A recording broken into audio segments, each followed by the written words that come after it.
বাংলাদেশ ও আশপাশের অঞ্চলে ভূমিকম্প নতুন কোনো ঘটনা নয়, তবে অধিকাংশ ঐতিহাসিক ভূমিকম্পের ক্ষেত্রে সুনির্দিষ্ট বৈজ্ঞানিক তথ্য বা প্রমাণ খুব বেশি পাওয়া যায় না। ক্ষয়ক্ষতির উল্লেখ বিভিন্ন নথিতে থাকলেও সেগুলো বেশিরভাগ ক্ষেত্রে অসম্পূর্ণ।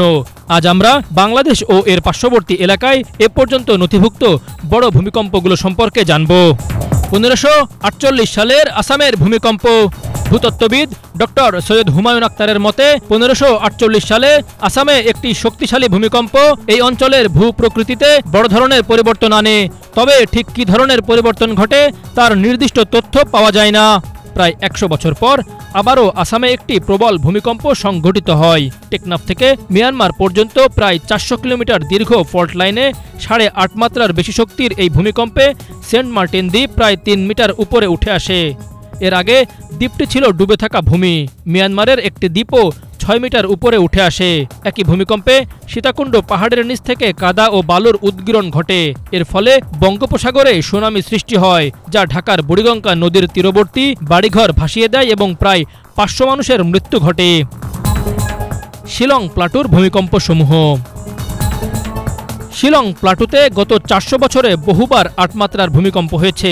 এর মধ্যে 1987 সালের ভূমিকম্পটি বিশেষভাবে উল্লেখযোগ্য। ধারণা করা হয় এই ভূমিকম্প ব্রহ্মপুত্র নদের গতিপথ পরিবর্তন করে। আগে নদীটি ময়মনসিংহ দিয়ে প্রবাহিত হতো, কিন্তু বর্তমানে এটি যমুনার কাছ দিয়ে প্রবাহিত হয়। 1885 সালের মধুপুর ফল্টের ভূমিকম্প। বেঙ্গল আর্থকোয়াক নামে পরিচিত এই ভূমিকম্পের উৎপত্তিস্থল ছিল মানিকগঞ্জের সাটুরিয়া। ধারণা করা হয় এর মাত্রা ছিল 6.3 থেকে 7 পর্যন্ত। কম্পন অনুভূত হয়েছিল ভারতের সিকিম, বিহার, মণিপুর ও মিয়ানমার পর্যন্ত। ঢাকা, বগুড়া, ময়মনসিংহ, শেরপুর এবং পাবনায় হতাহতের খবর মিলেছিল।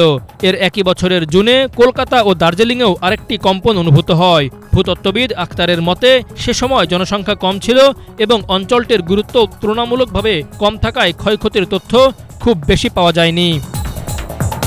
1889 সালের মেঘালয়ের ভূমিকম্প।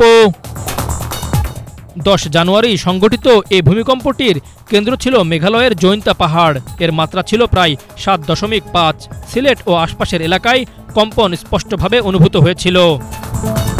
1897 সালের দ্য গ্রেট ইন্ডিয়ান আর্থকোয়েক। 12 জুন শিলং প্লাটুতে আঘাত হানা ওই ভূমিকম্পটির মাত্রা ছিল 8.2। প্রচণ্ড ঝাঁকুনি দিল্লি থেকে পেশোয়ার পর্যন্ত অনুভূত হয়। মেঘালয়, সিলেট, ময়মনসিংহ ও ঢাকায় 1600 জনের বেশি মানুষ প্রাণ হারান। ভূতত্ত্ববিদদের মতে এই ভূমিকম্পের পর ইংরেজরা আতঙ্কে টেন্টে বাস করা শুরু করেন এবং অনেকেই কয়েক মাস নৌকায় অবস্থান করেন। ঢাকা বিশ্ববিদ্যালয়ের ভূতত্ত্ব বিভাগের অধ্যাপক ডক্টর আনোয়ার হোসেন ভূঁইয়ার বর্ণনায় এই ভূমিকম্পে একটি বড় ফাটলে পড়ে হাসন রাজার পোষা হাতি মারা যায়। এই ঘটনার পর তিনি গভীরভাবে মর্মাহত হন এবং পরবর্তীতে মরমী কবি হিসেবে আত্মপ্রকাশ করেন। 1950 সালের অরুণাচল প্রদেশের ভূমিকম্প। অরুণাচল প্রদেশের মিশমি পাহাড় এলাকায় প্রায় 8 মাত্রার এই ভূমিকম্পে ভারতে 4000-এর বেশি মানুষের মৃত্যু হয়। ভূমিকম্প পরবর্তী বন্যায় প্রচুর গাছপালা ও পলি বাংলাদেশে প্রবাহিত হয়ে আসে। এ কম্পন বাংলাদেশ, মিয়ানমার ও চীনের কিছু অংশেও টের পাওয়া গেলেও সেসব অঞ্চলে বড় কোনো ক্ষয়ক্ষতি হয়নি। এছাড়া 1934 সালে বিহারে সংঘটিত একটি ভূমিকম্পের প্রভাবও বাংলাদেশে স্পষ্টভাবে অনুভূত হয়েছিল বলে উল্লেখ করেন doctor Anwar Hossain. Bangla vision news desk.